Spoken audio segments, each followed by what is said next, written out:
Welcome to the Ministry of Grace Bible study on the book of Revelation. We are in chapter 17 this week.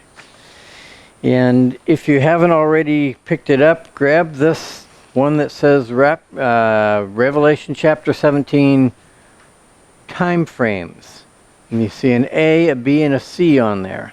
Those are important, and we'll get to those.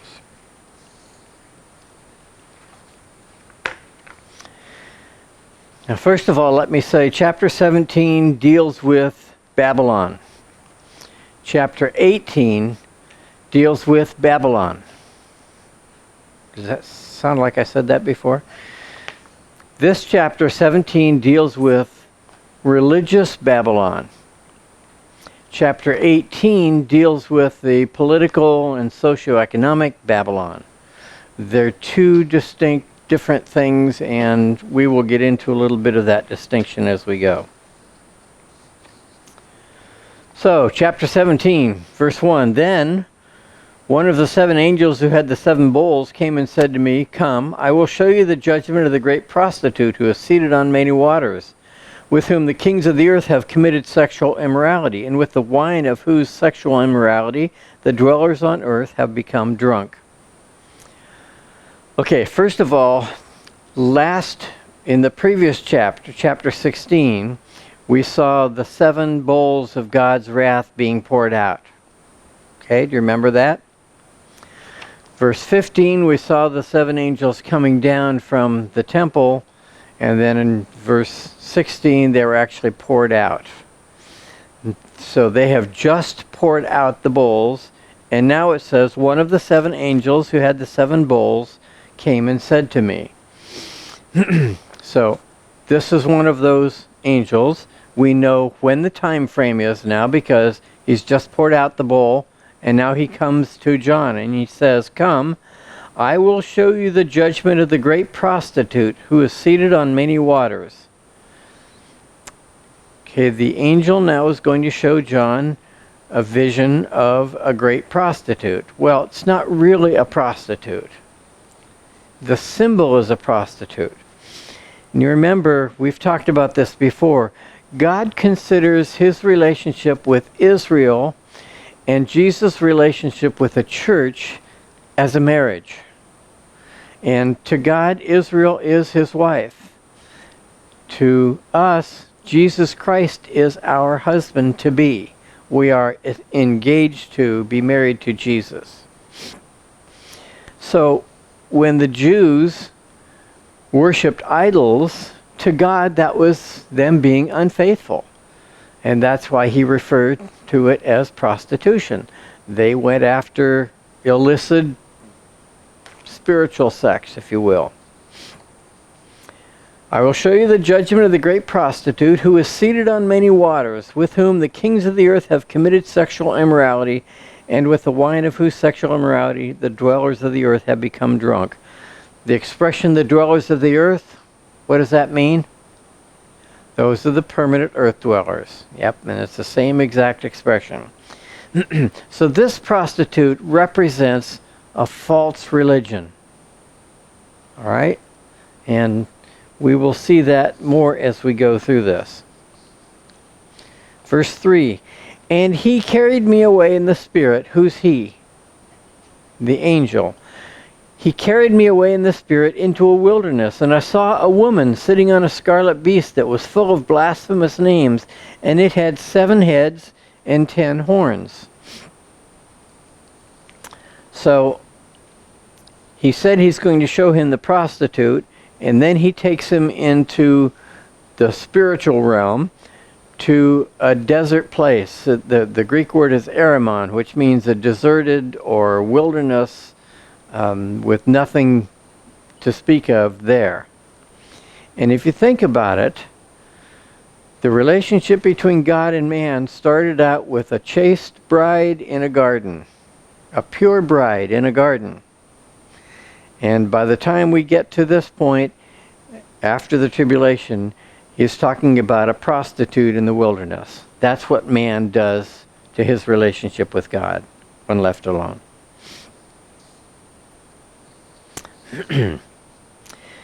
Now, the woman was sitting on a scarlet beast. What color is scarlet? It's a red. It's a bright red. Yeah. The beast that was full of blasphemous names. In other words, names that should be associated with God, but instead were associated with something else. And it had 7 heads and 10 horns. Now, we've seen that relationship before in the description of Satan as the dragon. He had 7 heads and 10 horns. This beast will call himself God in so many different ways that it will be considered blasphemy. The woman, this harlot, this prostitute, was arrayed in purple and scarlet and adorned with gold and jewels and pearls, holding in her hand a golden cup full of abominations and the impurities of her sexual immorality. So the fact that she was arrayed in purple and scarlet, those are colors that were associated with riches and royalty. So this false religion, if you will, had very expensive clothing, adorned with gold and jewels and pearls, holding in her hand a golden cup full of abominations. And as we will see, this is representative of the false religion, not just in the tribulation, but throughout history. Although she's sitting on a scarlet beast, in a little bit we will see that it says that she is sitting on many waters, and that will be interpreted for us. On her forehead was written a name, Mystery, Babylon the Great, mother of prostitutes and of earth's abominations. Now, some translations say Mystery Babylon with no punctuation in between. But I've looked at most of the Greek texts, and everyone that I saw had punctuation between the word mystery and Babylon. So it could more appropriately be translated as a mystery, Babylon the Great, mother of prostitutes, etc. Verse 6, and I saw the woman drunk with the blood of saints and the blood of martyrs of Jesus. When I saw her, I marveled greatly. So this is a false religion, this harlot that's sitting on the beast. As I said, it could represent the false religion of the tribulation, although I doubt it. It's more likely that it represents all the false religions throughout history. And believe it or not, virtually all the false religions are based on one or more variations of the Babylonian religion, including worshiping the mother god. But the angel said to me, why do you marvel? I will tell you the mystery of the woman and of the beast with 7 heads and 10 horns that carries her. The beast that you saw was and is not, and is about to rise from the bottomless pit and go to destruction. And the dwellers on earth, whose names have not been written in the book of life from the foundation of the world, will marvel to see the beast, because it was, and is not, and is to come. Now that's perfectly clear, right? I don't have to explain that. Well, this upcoming section here is probably one of the most misunderstood portions of this book. And in order to understand it, we have to look at 3 different time frames that this is talking about. And that's why I gave you this chart. The first time frame is A. It's the time late in the 1st century when John is actually writing this book. That's time A. Time B is at the end of the tribulation, when this angel is talking to John. And time C is at the very end of the millennium, when Satan comes back out of the pit. Okay? So let's look at this. Verse 7. But the angel said to me, why do you marvel? I'll tell you the mystery of the woman and of the beast.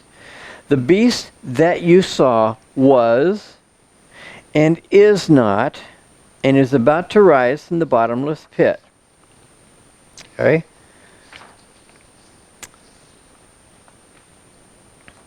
That's time frame B, at the end of the tribulation. The beast was and is not, because Satan has been cast into the abyss. So was is A? No.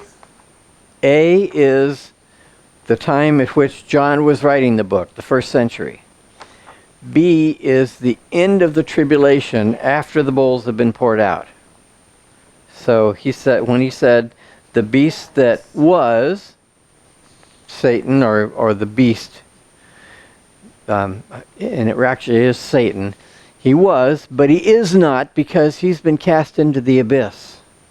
Okay, so in this time frame B, Satan is in the abyss.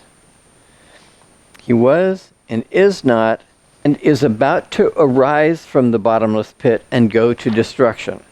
So at the end of the millennium now, he will rise again from the pit, and then he will war against God, and he'll be thrown into the lake of fire, perdition, destruction. Okay.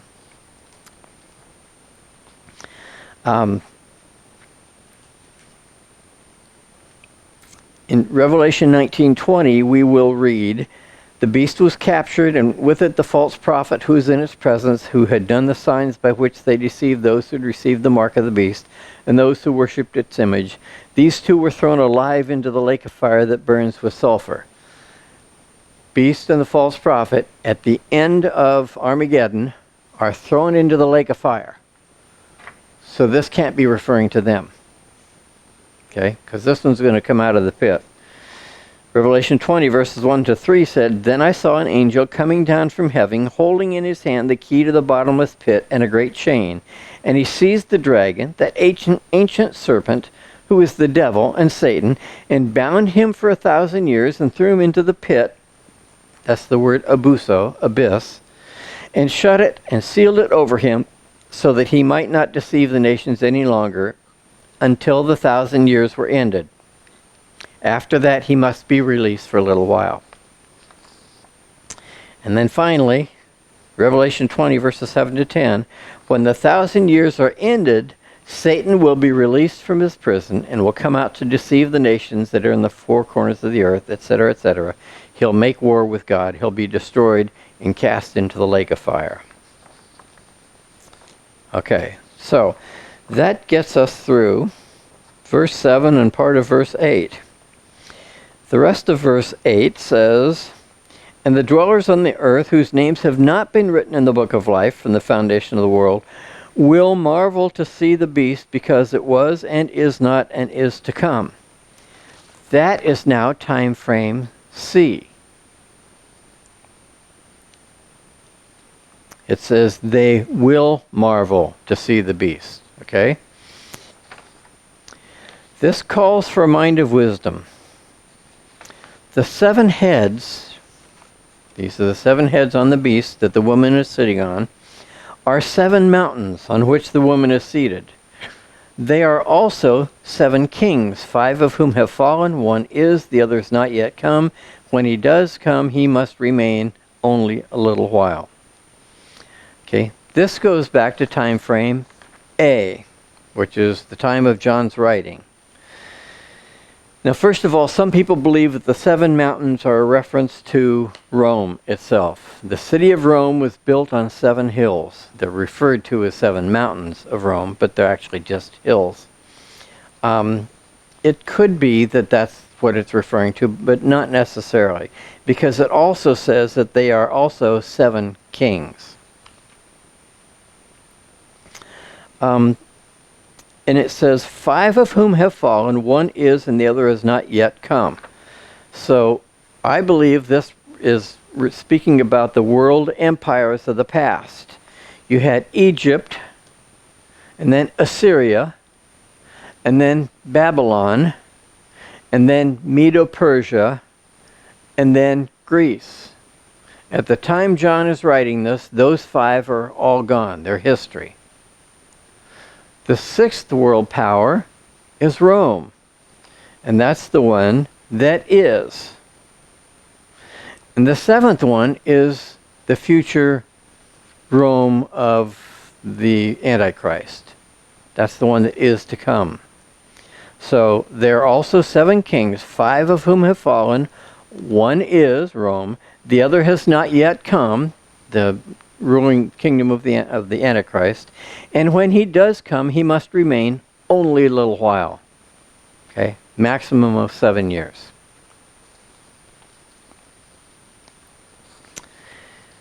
Verse 11. As for the beast that was and is not, it is an 8th, but it belongs to the 7, and it goes to destruction. Now remember, that's the beast that is in the abyss. Who gets sent to the abyss? What kind of creatures get sent to the abyss? Do you remember? Only angelic beings, yes. Humans are never sent to the abyss. Only angelic beings.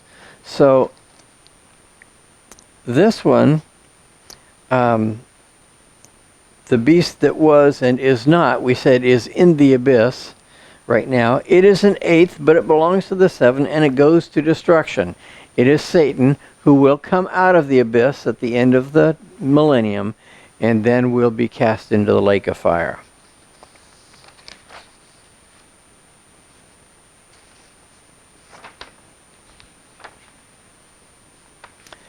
Verse 12, and the 10 horns that you saw are 10 kings who have not yet received royal power, but they are to receive authority as kings for 1 hour together with the beast. This is back to the time frame A, when John is writing this book. And those 10 kings are the 10 who will be confederate with the beast during the tribulation. Okay? They will rule the world with the beast. But this says, they are of one mind, they hand over their power and authority to the beast. They will make war on the Lamb, and the Lamb will conquer them, for he is Lord of lords and King of kings. These 10 world rulers, we don't know who they are. Some refer to them as the United States of Europe, or the beast confederacy, but there are 10 kings that unite with him. They give up their power to the beast. Now, some of them will probably actually be kings. Some will be elected rulers.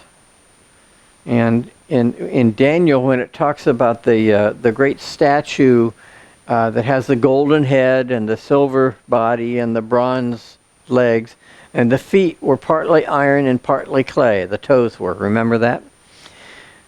The iron is representative of kings, and the clay is representative of religious leaders. Okay? Those are the 10 leaders, world leaders, that will be ruling with the beast in the end. They will make war with the Lamb. What's the name of that war? Armageddon. Yeah.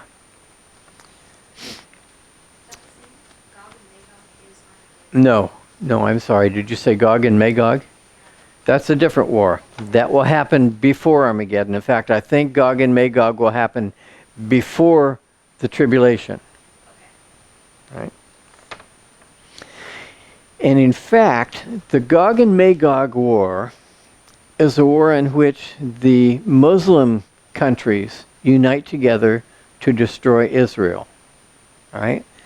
And God will destroy them immediately. All of them. Which, if you think of it, will pave the way for this world leader to come to Israel and say, hey, I'll protect you. Let's make a pact. And let's just try it for 7 years. I'll take care of you and protect you, and you don't have to worry. Okay? So I think that's what's going to happen is Gog and Magog, and then the tribulation, at the end of tribulation, is Armageddon. And the angel said to me, the waters that you saw where the prostitute is seated are peoples and multitudes and nations and languages. This says that all of the world, no matter what country they're from, no matter what language they speak, no matter what nationality they are, no matter what their ethnic origin is, they will all pay allegiance to the prostitute. It's possible that that prostitute is the Catholic religion. In fact, today, they kind of play that position.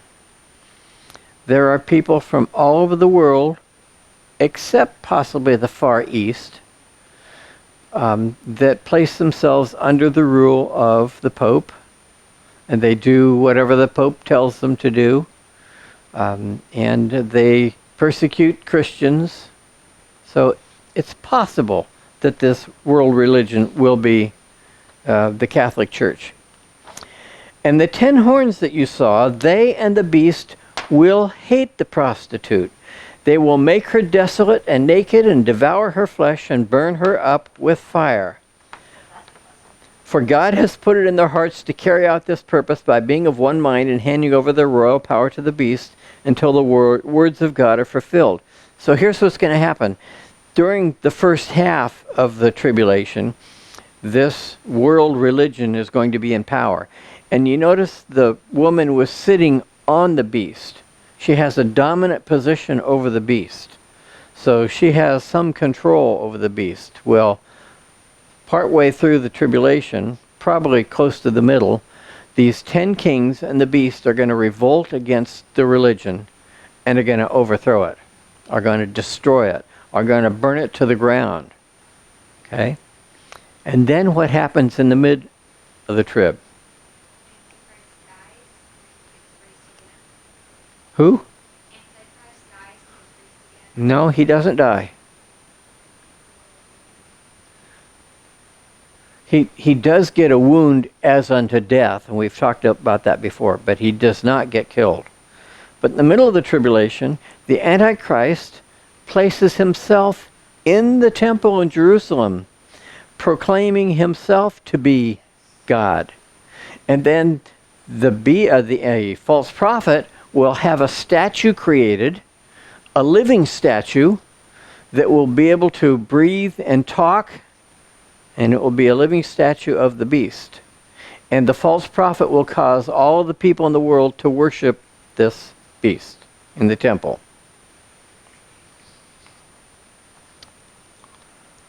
For God has put it in their hearts to carry out his purpose by being of one mind and handing over their royal power to the beast until the words of God are fulfilled. And the woman that you saw is the great city that has dominion over the kings of the earth. This actually is a change of focus. The woman no longer is the world religion. The woman now is representative of a city. But it's like saying, we are clearly under the control of Washington, D.C., right? Well, the city doesn't have any sway over us. That's what's called a metonym. And it's attributing to an object something that it doesn't really have, but supposedly does. It's like when we talk about the advertising world, we talk about Madison Avenue.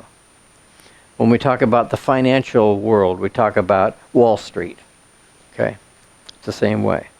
So, this passage in Revelation, which is so cryptic, if you look at those time frames carefully, you can understand what it's talking about.